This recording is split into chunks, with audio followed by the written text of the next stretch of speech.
Government Jaganmohan Reddy తెచ్చిన 17 medical కాలేజీలలో 5 పూర్తి చేసి గవర్నమెంట్ తరఫున నడుపుతూ ఉంటే చంద్రబాబు నాయుడు 12 కాలేజీలు పూర్తి చేయడం చేతగాక ప్రైవేటు వాళ్ళకిచ్చి దాదాపు 10,000 కోట్ల విలువ చేస్తే ప్రభుత్వ మెడికల్ కాలేజీల ఆస్తులను దోచుకోవడానికి వాళ్ళు ఈ దోపిడీ కార్యక్రమం పీపీపీ అని పేరు పెట్టి దోపిడీ కార్యక్రమం పెట్టారు.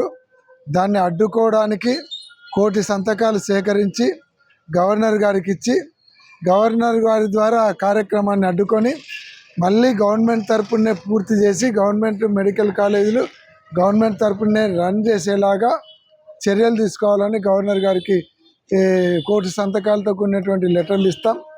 ఎందుకంటే పేద విద్యార్థులు మెడికల్ డాక్టర్ కోర్స్ చదవడానికి వీలు లేకుండా 1 కోటిన్నర రూపాయలు దోచుకుంటారు ప్రైవేట్ వాళ్ళు. అయితే గవర్నమెంట్ అయితే ఫ్రీ సీట్స్ వస్తాయి, అలాగే ఫ్రీ ట్రీట్మెంట్ ఉంటుంది. కాబట్టి ఈ కార్యక్రమం గవర్నమెంట్ తరపునే మెడికల్ కాలేజీలు నడపాలి, గవర్నమెంట్ తరపునే కాలేజీలు పూర్తి చేయాలి. ఈ దోపిడీని ఆపాలనేది మేము చేస్తున్నాం.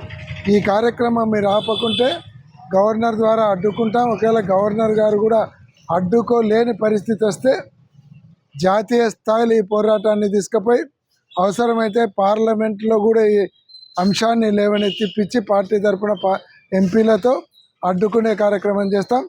ఇంకా అవసరమైతే ఢిల్లీలో కూడా ధర్నా కార్యక్రమం చేపడతాం.